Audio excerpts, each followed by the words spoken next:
بسم اللہ الرحمن الرحیم الحمدللہ رب العالمین والصلاة والسلام علی سید المرسلین وخاتم النبیین وعلی آلہ وصحبہ اجمعین ومن تبعہم بإحسان ودعا بدعوتہم الی یوم الدین اما بعد فاعوذ باللہ من الشیطان الرجیم بسم اللہ الرحمن الرحیم انا انزلناہ فی لیلۃ القدر وما ادراک ما لیلۃ القدر لیلۃ القدر خیر من الف شہر تنزل الملائکۃ والروح فیہا بإذن ربہم من کل امر سلام ہی حتی مطلع الفجر۔ آج کا ہمارا موضوع ہے شب قدر کی فضیلت و اہمیت اور اس کی تلاش۔ اس سے پہلے بھی یہ بات آ چکی ہے کہ قرآن مجید اللہ کی بہت بڑا انعام ہے اور احسان ہے اس انسانیت پر، اور اللہ کو قرآن سے ایسا تعلق اور اس کی عظمت اور اس کی برکت کا لوگوں کے سامنے اعتراف کرانے کے لیے اللہ تعالیٰ نے انتظام فرمایا، اس سے فائدہ اٹھانے، اس کی اہمیت کو سمجھانے اور اس سے زیادہ فائدہ اٹھانے کے لیے اللہ نے انتظام کیا کہ اس مہینے کو جس میں قرآن مجید نازل ہوا، پورا مہینہ عظمت کا، رحمت کا، برکتوں کا، اپنی عطا کا، مغفرت کا اور اپنی جود و عطا کا مہینہ قرار دیا۔ اور وہ رات، جس رات میں ایک رات میں آسمان دنیا سے، لوح محفوظ سے آسمان دنیا پر قرآن مجید نازل کیا گیا، تو اس رات کو شب قدر، اور یہ جس رات نزول شروع کیا گیا قرآن مجید کا وہ بھی شب قدر تھی۔ یہ بھی روایت میں آتا ہے کہ شب قدر غار ہرا میں جو پہلا وہی نازل ہوئی وہ بھی شب قدر تھی۔ تو شب قدر جو ہے وہ یعنی لیلۃ القدر قرار دیا، قدر کی رات قرار دیا اس کو، تاکہ لوگوں کو قرآن کی قدر و منزلت اس سے دل میں بیٹھ جائے اور پھر قرآن کا اعزاز بھی ہو جائے، اپنے کلام کا کلام کو۔ دنیا کی حکومتوں کا بھی قاعدہ ہے، سارے حکومتوں کا یہ بنا رکھا ہے کہ جس روز وہ منشور کو نافذ کرتے ہیں اس کو قومی ڈے بناتے ہیں۔ اسی طرح اللہ تعالیٰ نے یہ اس رات کو قومی رات اور اس پورے مہینے کو قومی مہینہ مسلمانوں کے لیے ایک طرح سے شان کا مہینہ قرار دیا ہے۔ تو یہ جہاں یہ بھی ہوا، دوسری یہ کہ اللہ تعالیٰ نے اپنے نبی جناب رسول اللہ صلی اللہ علیہ وسلم کی ایک خاص شان پیدا فرمائی اور آپ کے صدقے میں آپ کی ہر مراد پوری فرمائی۔ آپ کو امت سے آخری درجے میں والہانہ محبت تھی۔ آپ کوئی بھی اعزاز ملتا، کسی کو خود آپ کو کوئی اعزاز ملتا تھا تو فوراً امت یاد آتی تھی۔ یعنی اس انسانیت کا سب سے بڑا اعزاز کوئی اگر تھا تو وہ معراج پر جانا تھا کسی انسانیت کا۔ اللہ تعالیٰ نے عرش پر بلایا اللہ اپنے نبی کو، فَكَانَ قَابَ قَوْسَيْنِ أَوْ أَدْنَىٰ فَسُبْحَانَ الَّذِي أَسْرَىٰ بِعَبْدِهِ لَيْلًا مِّنَ الْمَسْجِدِ الْحَرَامِ، قرآن نے بات کہی۔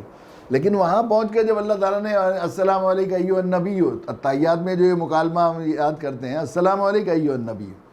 تو آپ نے کہا کہ مجھے تو سلام مل گیا، میری امت کا کیا ہوگا؟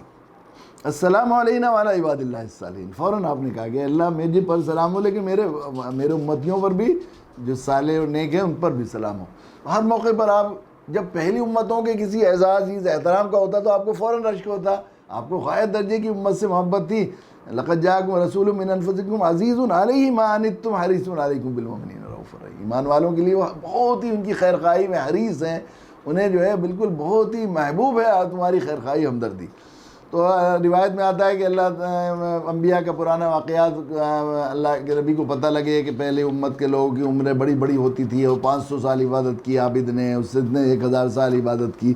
تو اللہ کے نبی کو خیال ہوا کہ عبادت کی وجہ سے آخرت میں اجر اور بڑھے گا، درجہ بڑھے گا، تو میرے امتی تو 50-60 سال کے درمیان ہے اوسط عمر، تو وہ تو اس درجے کو پہنچ ہی نہیں سکتے۔ اس پر بڑا اللہ کے نبی مغموم ہو گئے ایک دم۔ اللہ تعالیٰ نے قرآن مجید کی آیت نازل ہوئی، انا انزلناہ فی، جبرائیل امین آیا، خوشخبری دی، سنو خوشخبری، یہ شب قدر کی فضیلت کی آیت نازل ہوئی، اور یہ فرمایا انا انزلناہ فی لیلۃ القدر، بلا شبہ ہم نے اسے اپنے کلام کو نازل کیا لیلۃ القدر، قدر کی رات میں۔ وما ادراک ما لیلۃ القدر، اور شان بیان کرنے کے لیے آپ کو کیا معلوم کہ قدر کی رات کیا ہے؟ لیلۃ القدر خیر من الف شہر، یہ قدر کی رات 1000 مہینوں سے بہتر ہے۔ بہتر اللہ کی شان بہتر ہے، صرف 1000 مہینوں کے برابر نہیں فرمایا۔ ایک تو برابر کہتے ہیں نا، برابر نہیں ہے بلکہ بہتر ہے، خیر من الف شہر۔ اور اس دن کیا ہوتا ہے؟ تنزل الملائکۃ والروح، نازل ہوتے ہیں ملائکہ والروح سے مطلب حضرت جبرائیل فیہا بإذن ربہم من کل امر، تمام احکام کو لے کر اپنے رب کی طرف سے، سلام یہ حتیٰ مطلع الفجر، وہ یہ بھی آیا کہ رات سلامتی والی ہے، اور یہ بھی ہے کہ وہ سلام لے کر آتے ہیں، یہ حتیٰ مطلع الفجر، یہاں تک کہ فجر۔ تو یہ پوری رات، اور اس کی بڑی فرمایا من قام فی لیلۃ القدر ایمانا واحتسابا غفر له ما تقدم من ذنبہ، اللہ تعالیٰ مغفرت فرماتے ہیں جو بھی ایمان و احتساب کے ساتھ شب قدر میں جاگ گیا اور کھڑا ہوا اللہ کے سامنے عبادت کی تو اس کے سارے پچھلے گناہ معاف فرما دیتے ہیں اللہ کے نبی صلی اللہ علیہ وسلم نے بے شک۔ اور یہ بھی فرمایا کہ اللہ تعالیٰ جو ہے وہ روایت میں آتا ہے کہ فرشتوں کو حکم دیتے ہیں ہے کوئی مانگنے والا جس کی توبہ کرنے والے توبہ قبول کی جائے، ہے کوئی مغفرت چاہنے والا جس کی مغفرت کی جائے، ہے کوئی مانگنے والا جس کا سوال پورا کیا جائے، دعا خصوصیت کے ساتھ قبول ہوتی ہے۔ اور یہ پوری رات جو ہے وہ عبادت کے لائق ہے۔ بڑی اہمیت کی بات ہے یہ قدردان کے لیے، یقیناً بڑی سیل لگ رہی ہو تو آدمی کتنے دنوں تک انتظار کرتا ہے اور اس میں کتنی بھیڑ لگ جاتی ہے، قدردان لوگ اس سے فائدہ اٹھا لیتے ہیں۔ تو یہ سب سے زیادہ بمپر سیل ہے اللہ کی عطا تو فرما، 1000 مہینوں سے افضل ہے۔ 1000 راتوں سے افضل نہیں فرمایا، یہ سمجھ لیے 1000 مہینے کی راتوں سے افضل نہیں فرمایا، 1000 مہینوں یعنی پورے مہینوں سے افضل ہے۔ اب آج کل جو راتیں ہو رہی ہیں 9 گھنٹے کی ہو رہی ہیں، اس طرح 9 گھنٹے کی راتیں ہو رہی ہیں۔ اب 9 گھنٹے کی راتیں ہو رہی ہیں تو 24 گھنٹوں میں وہ کیا جائے تو تقریباً 1/3 3 راتوں کے برابر، 3 جو ہے وہ پورا دن رات 24 گھنٹے 3 راتوں کے برابر ہوں گے تقریباً۔ اس طرح 1000 مہینوں کی راتیں جو ہے وہ یوں سمجھیے 80,000 راتوں سے افضل ہو جائیں گے۔ 80,000 راتوں سے افضل، مہینوں سے افضل کہا، راتوں سے افضل نہیں، 30 گنا انہیں ضرب کیا جائے گا اور پھر ان کو جو ہے 3 سے اور ضرب کر دیا جائے گا تو تقریباً 80,000 راتوں سے افضل، 80,000 بیٹھتی ہیں 80,000 راتوں سے۔ اور یہ پوری رات عبادت کی ہے، جو مشہور ہے دیہاتوں میں ہوتا ہے کہ ہم نے شب قدر دیکھی تھی، ادھر سے روشنی آئی ہے ادھر کو چلی گئی، یہ سب دیہات کوئی کہیں سے اصل نہیں ہے، دین میں کہیں یہ باتیں نہیں۔ بہت سی چیزیں ایسی چلی آتی ہیں اور وہ اسے سناتے رہتے ہیں، وہ آ گئی شب قدر جلدی جلدی، بھائی ہم تو استنجے میں تھے محروم رہ گیا، ہمارے یہاں بہت سے کہتے تھے ہم پخانے میں تھے پیشاب کر رہے تھے اور شب قدر دیکھی ہماری امی نے، اور یوں ہوا انہیں صبح سے مغرب سے لے کر ہی حتیٰ مطلع الفجر تک پوری رات برکت والی ہے، پوری رات 1 سیکنڈ بھی اس کا ضائع نہیں جانا چاہیے قدردان کے لیے، یہ 1 سیکنڈ بھی اس کا ضائع نہیں جانا چاہیے، شروع سے لے کر آخر تک وہ رات افضل ہے، تو اس کا 1 سیکنڈ، ہر سیکنڈ 80,000 سیکنڈوں کے برابر ہے۔ اگر واقعی ہمارا ایمان ہے اس پر، الایمان ما وقر فی القلب، ایمان ہوگا تو پھر اس کے ساتھ عمل صالح اس کا لازم و ملزوم ہے۔ اگر اس بات پر یقین ہے کہ 1 سیکنڈ 80,000 سیکنڈوں کے برابر ہے عبادت، تو کوئی مسلمان ایمانداری سے بتائے، ذرا تنہائی میں بیٹھ کے سوچیں کہ اگر ہمارے دل میں پکا ایمان ہو اس بات پر کہ 80,000 سیکنڈ کے برابر 1 سیکنڈ ہے آج کی رات کا، تو پھر اس کو تلاش کرنے اور اس سے فائدہ اٹھانے، اس کی عبادت کرنے میں کوئی کوتاہی برتے گا، پھر اس میں غفلت کرے گا؟ کوئی نہیں کرے گا۔ تو یہ پوری رات عبادت کی رات ہے۔ یہ کب ہوتی ہے اس پر بھی قربان جائیے بتا دیا گیا ہے، اللہ کے نبی صلی اللہ علیہ وسلم ارشاد فرمایا 40 کے قریب اقوال حدیث میں آتے ہیں، جن میں سے یہ بھی ہے کہ یہ جو ہے اس پر ہے کہ یہ جو ہے رمضان مبارک میں ہوتی ہے، بعض علماء نے کہا ہے پورے سال میں رہتی ہے، بعض علماء نے کہا ہے کہ نہیں یہ صرف اکثر علماء نے کہا ہے رمضان میں ہوتا ہے، اور اس سے زیادہ ایک بڑی تعداد کا یہ ہے کہ آخری عشرے میں ہوتی ہے، اور سب سے زیادہ روایتیں ہیں کہ طاق راتوں میں ہوتی ہے۔ اس میں بعض صحابہ نے یہ بھی کہا کہ 27ویں شب کو ہوتی ہے، بعض نے یقینی طور پر کہا 21ویں شب کو ہوتی ہے، لیکن اس پر اعتدال کا قول یہی ہے کہ وہ طاق راتوں میں ہوتی ہے اور ہر سال بدلتی رہتی ہے۔ اس قرآن مجید میں 2 جگہ اس کا ذکر ہے، انا انزلنا فی لیلۃ مبارکۃ انا کنا منذرین، اس میں بھی ذکر کیا گیا ہے سورہ دخان میں اور یہاں سورہ اس میں۔ تو بعض نے کہا ہے کہ لیلۃ مبارکہ جو ہے یہ 15 شعبان کی رات ہے، لیکن اکثر کا یہ رائے ہے کہ یہ بھی لیلۃ القدری کے فضائل ہیں بیان کیے گئے ہیں۔ تو بعض شاہ ولی اللہ رحمۃ اللہ نے لکھا ہے کہ سال میں 2 دفعہ ہوتی ہے، ایک ہوتی ہے لیلۃ جو ہے جو پورے سال میں دائر رہتی ہے اور وہ الگ الگ بدلتی رہتی ہے، وہ اکثر رمضان میں ہوتی ہے، اور ایک ہوتی ہے جو لیلۃ القدر صرف رمضان میں ہوتی ہے اور آخر کی عشرے کی طاق راتوں میں 21 23 25 اور 27 29 میں سے کسی رات میں ہوتی ہے۔ سب سے زیادہ روایتیں 21 اور 27 کی ہیں، اور سب سے آخری درجے میں سب سے زیادہ 27 کی، 21 اور 27، ویسے 21 23 25 27 29 کی راتوں میں کسی دن بھی ہو سکتی ہے، تو اس میں لیکن سب سے زیادہ 27ویں شب کی جو ہے وہ ہے روایت ہے کہ اس میں کیسی عبادت کی جائے، کیا کیا جائے، اس کے لیے بھی کوئی خاص مخصوص وہ نہیں کیا ہے، قرآن کی تلاوت بھی کی جائے، دعا بھی مانگی جائے، نمازیں بھی پڑھی جائیں، تسبیح پڑھی جائے، استغفار بھی کیا جائے، توبہ بھی کی جائے اللہ کے سامنے، اور ساری چیزوں کو کرے. دعا کی قبولیت کا وقت بھی ہے تو اپنی ضرورت کی ساری چیزیں وہ کر لی جائیں, تو اسے جو ہے قدر کے ساتھ گزارا جائے. ایک روایت میں یہ بھی ہے کہ اللہ کے نبی صلی اللہ علیہ وسلم نے لوگوں سے کہا کہ میں آیا تھا تمہارے پاس کہ تمہیں جو ہے شب قدر کا صحیح وقت بتا دوں, لیکن دو مسلمانوں میں جھگڑا ہو رہا تھا جس کی وجہ سے وہ اس کی تعین اٹھا لی گئی, اب متعین نہیں رہا. اس سے علماء نے یہ دو باتیں لکھی لی ہیں. ایک تو ایک آپس کا جھگڑا کتنی بڑی خطرناک ہے کہ ہمیشہ کے لیے خیر جو ہمیں معلوم ہو جاتی ہے یقینی وہ نہیں ملی. لیکن ظاہر ہے آسان تکرہوا شیئا فہو خیر لکم, بعض علماء نے کہا کہ جس چیز کو تم اپنے لیے غلط سمجھ رہے ہو سکتا ہے اس میں خیر ہے. اور اس میں بڑی خیر یہ بھی ہے یقین سے نہ بتانا کہ جس طرح خاص اوقات میں نیکی کرنے کا اجر بڑھ جاتا ہے, اس طرح خاص اوقات اور مقدس اوقات متبرک اور بابرکت اوقات ہونے کے باوجود گناہ کرے گا آدمی تو اس پر سزا اور ابتلا بھی زیادہ ہوگی. تو بعض ایسی طبیعتیں ہوتی ہیں کہ انہیں یہ خیال ہی نہیں ہوتا, اب رمضان میں بھی بعض لوگ گناہ کرتے ہیں حالانکہ معلوم ہے. تو اس طرح شب قدر معلوم ہو جانے کے بعد اگر گناہ کریں گے تو وہ پھر ہلاکت اور کفر اور کہاں تک اللہ کے عذاب کے حقدار ہوتے ہیں, اس لیے اللہ تعالیٰ نے یہ رکھا ہے. دوسری ایک بات یہ بھی ہے کہ اس بہانے سے تلاش کریں گے نہ معلوم ہونے کے باوجود بھی تو اللہ تعالیٰ زیادہ خوش ہوتے ہیں کہ ہمارے بندے کو معلوم بھی نہیں ہے, پھر روزانہ محنت کر رہا ہے, کوشش کر رہا ہے, تو اس کے عمل کے مقبول ہونے کی زیادہ امید ہے. تو ہمارے لیے اسی میں خیر ہے کہ پتہ نہ ہو جانا, لیکن اپنی بساط بھر کوشش کرنی چاہیے. دیکھیے اللہ دین یہ ایسا پیارا دین ہے, اللہ تعالیٰ کی رحمت کے قربان, اور دل کی گہرائی سے روئے سے الحمدللہ الذی ہدانا لہذا وما کنا لنہتدی لولا ان ہدانا اللہ کہنے کو دل چاہتا ہے. اللہ آپ کا فضل ہے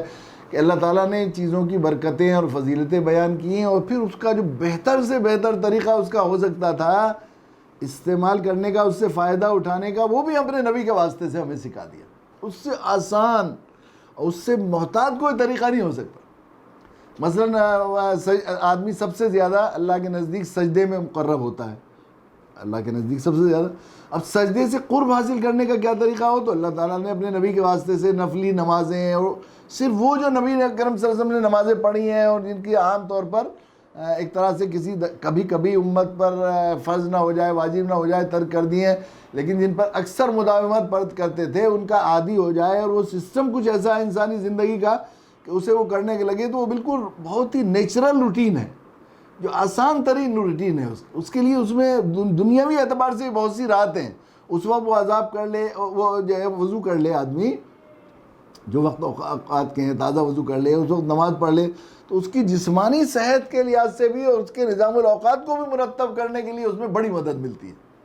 جو رکھی ہیں اشراق کی نماز کا, چاشت کی نماز, پھر اوابین کی نماز, پھر فرض نمازیں جو, اور تہجد کی نماز کا جو نظام رکھا ہے, وہ اس کی جسمانی ساخت اور اس کے نظام الاوقات اور اس کے سوشل سسٹم کو بھی بہت زیادہ بناتی ہے,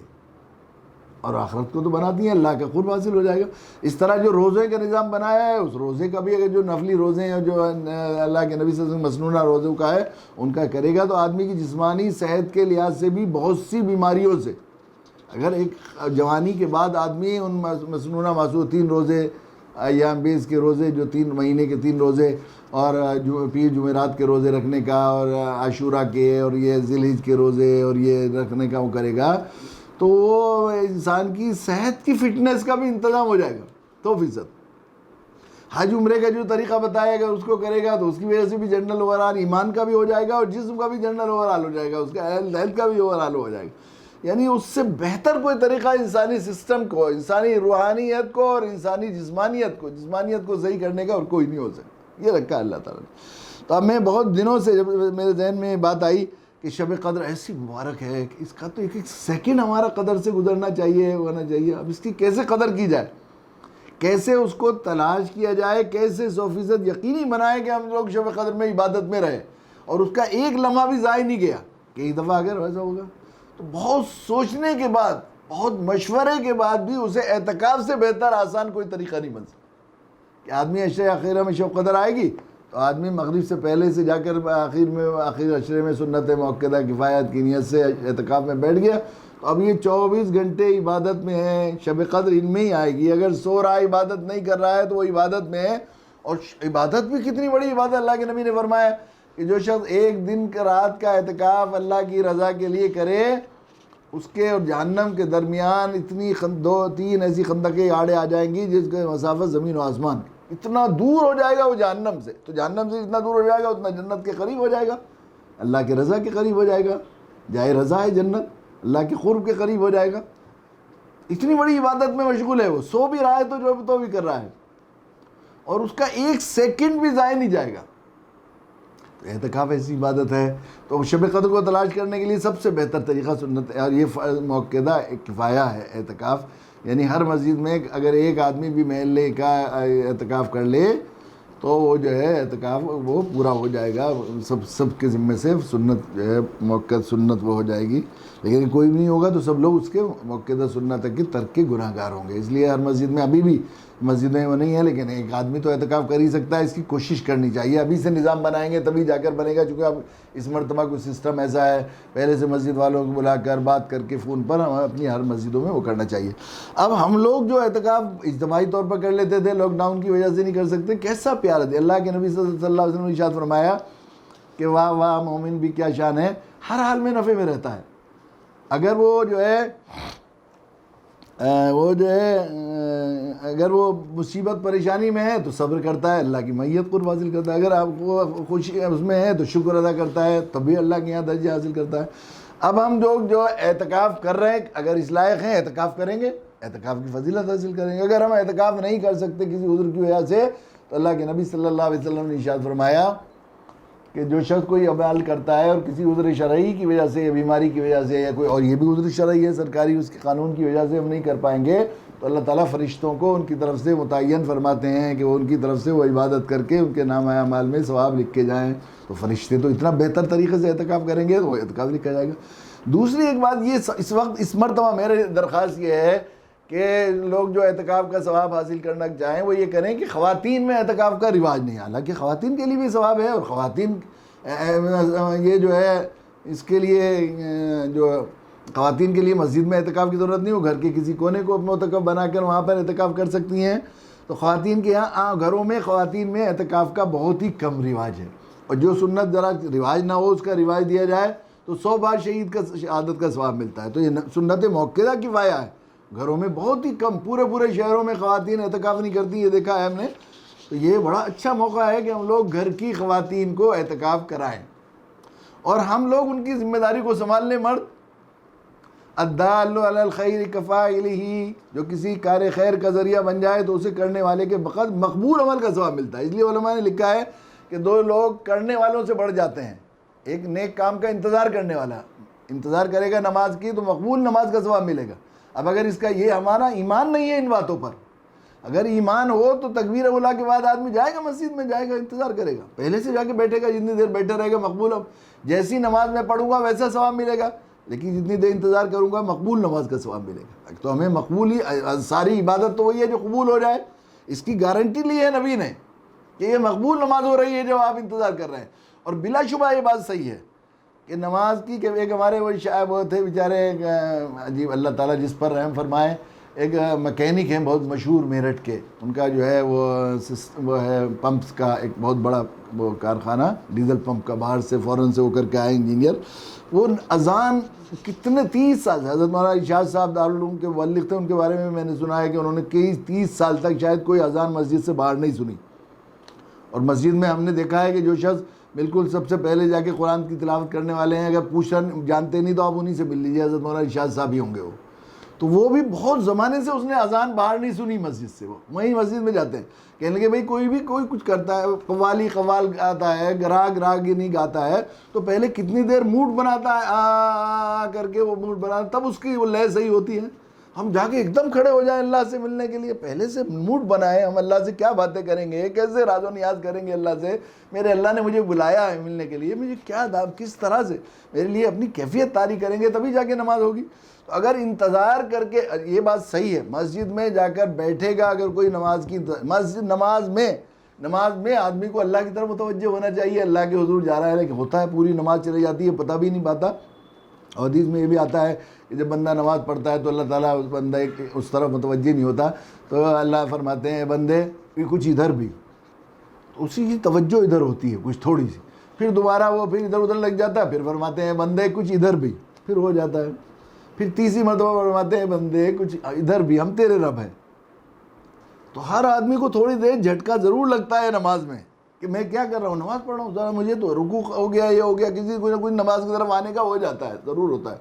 لیکن نماز سے پہلے مسجد میں آ کر بیٹھے، بالکل تجربہ کر لیجیے آپ اسے مشاہدے سے اور پریکٹیکل سے اپنا لیے. آپ جا کر مسجد میں نماز سے پہلے یا مسجد کی نماز کی جگہ میں جا کر بیٹھیں گے تو تھوڑی بہت دیر اللہ سے آپ کا تعلق ضرور جڑے گا، کچھ نہ کچھ اللہ کے حضور، اپنے گناہوں کی طرف ندامت ہوگی یا کچھ نہ کچھ ضرور اللہ کی طرف راغب ہوں گے.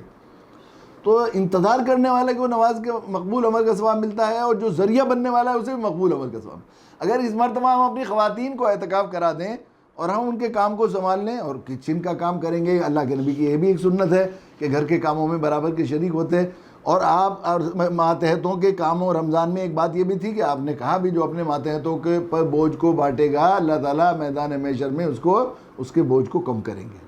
تو یہ ماتحت ہیں گھر کی خواتین، اگر ہم ان کا بوجھ بانٹ کر خود کھانا وانا بنائیں اور افطار وغیرہ کا انتظام کریں گے اور ان کو اعتکاف میں لگائیں گے تو انشاءاللہ مقبول اعتکاف کا ثواب ہمیں ملے گا. اور اعتکاف کا ثواب ملے گا تو اعتکاف میں ہوں گے ہم جو ہے شب قدر کی، اور پھر اس کے علاوہ ہم شب قدر کی عبادت میں رات کو عبادت بھی کریں تو ہم مزید ثواب کما سکتے ہیں. ادھر سے بھی کمائی آ رہی، ادھر سے بھی اپنی دکان میں بھی اور دوسرے کی دکان میں بھی سامان رکھتے ہیں تو دونوں طرف سے بزنس ہوگا نا، ڈبل بزنس ہوگا. اس طرح ہم کر سکتے ہیں. ضرورت یہ تو ہی اگر نہ چاہے تو باتیں ہزار ہیں، جب تو کرنے پر آ جائے تو اللہ نے بہت موقع دیے ہیں. تو ہمیں اسے شب قدر کا فائدہ اٹھانا چاہیے اور اس کی قدر کرنی چاہیے. اللہ تعالیٰ ہمیں توفیق عطا فرمائے. وآخر دعوانا ان الحمد للہ رب العالمین.